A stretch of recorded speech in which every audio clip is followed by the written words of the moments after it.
today's video guys ay mag-install tayo ng ng LED strip. Ayan, yung lighting natin. Lalagyan natin yung lighting itong aking konting computer room. Lagyan natin ng pailaw para masaya. And then natin ipapakita ko sa inyo kung paano natin in-install. Ito nga pala guys yung gamit nating yung Wi-Fi controller natin guys. Ayan, Wi-Fi controller. Pwede rin to guys sa cellphone, Alexa, pwede siya. Download nyo lang yung yung apps na Magic Home, or scan nyo lang yung QR na to. Auto download na yan. Ayan, tsaka ito nga pala guys yung input nya 12 volts DC. Tsaka ito yung yung remote indicator nya. Ayan. Tapos ito yung power supply nya pala guys. Nabili kong power supply. 2 amperes lang guys. Okay na yan. Nasa 400 to. Tapos ito yung output nya. Sakto lang doon sa ito yung female. Tsaka ito yung pang-plug natin doon sa outlet. Ayan. And then yung LED strip natin guys is ito. And ito yung LED strip natin. Ayan yung strip na natin guys. Isa, parang lilang yun. Yung dalawa. Ayan, ang gagawin natin yung guys is una, i-plug muna natin ito sa power sa ating outlet.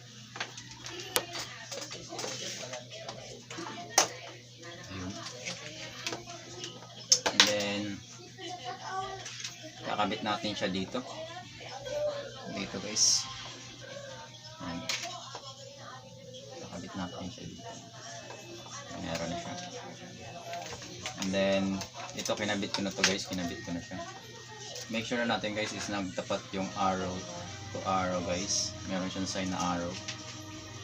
Ayan. And then meron din dito. Meron din yan dito.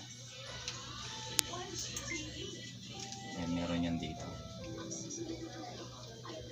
Tapos dito naman guys yung kulay red, tapos Rgbw. Tapat lang natin tong red na arrow punta dito sa arrow na to. Ayan, saspan natin.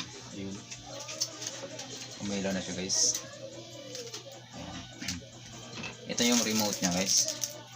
Yung remote nya pwede siyang manual.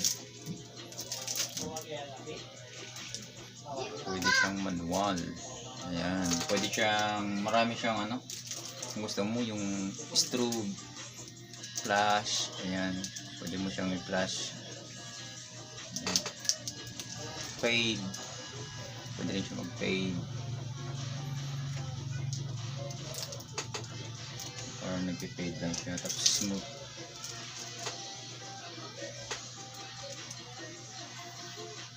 Ayan. Tapos any colors kung anong gusto mo, colors. Ayan. Dito meron dito. Mamaya ipapakita ko sa inyo guys kung paano sa cellphone, paano gamitin sa cellphone yung controller natin. Ayan. Tapos meron pang isang klase guys na na controller, na read controller. Ito yun. Manual lang kasi ito guys. Ito yung remote lang nya. Kaya hindi ko ito ginamit kasi pag wala ng battery ito, hindi mo na siya makontrol. Isa na lang yung ilaw nya. Yung unang ilaw lang nya kung anong nakatapat sa kanya. Tapos puputulin nyo po yung wire sa papasok nyo pa dyan. Hindi na. Dito na lang. Ayan. So ano muna natin, papakita ko muna kung paano siya gamitin sa cellphone.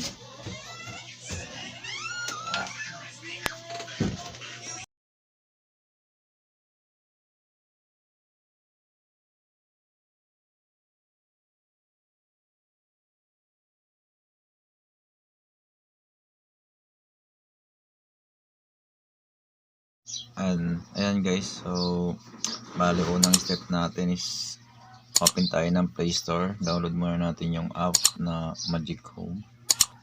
And search natin Magic Home. Ito siya, naglabas na siya.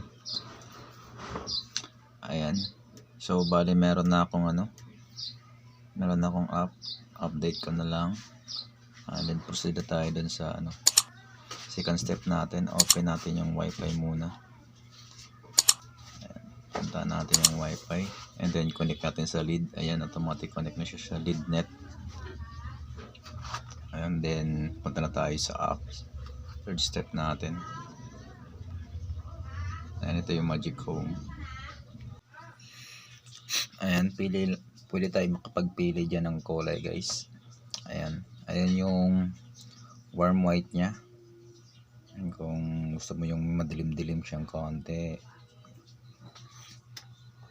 And then yung brightness niya nasa taas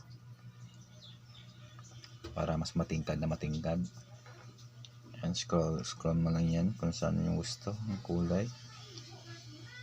Yan sa gitna is medyo may pagka white or light color, and then yun sa mga side is dark.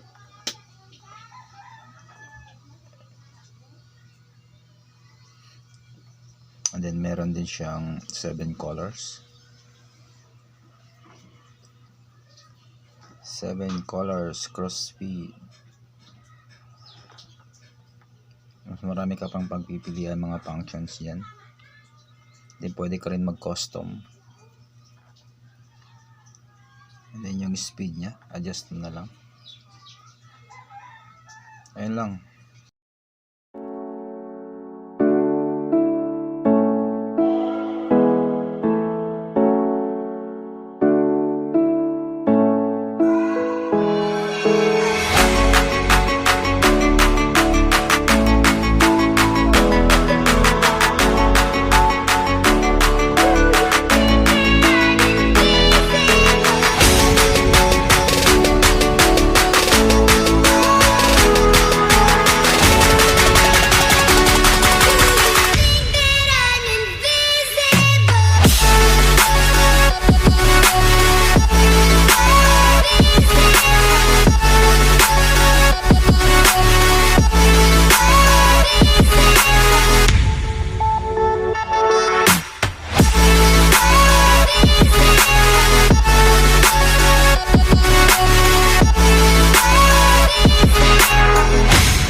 Yung natin guys, streaming studio natin guys.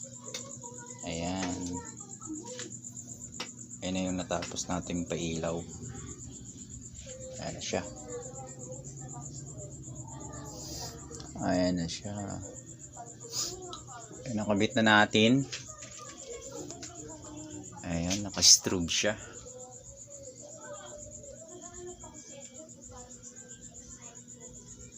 Sanay na ano nyo, nasundan nyo guys kung paano siya ikabit. Madali lang naman siya. At saka doon sa apps, madali lang naman yung i-explore guys. Pag na-install nyo na yun, madali nyo siyang i-connect. Ayan, napakaganda niya. Tsaka yung ano natin. Ayan. Ginawa natin sliding doors kasi para pwedeng ipasok. Ayun. Ayan siya.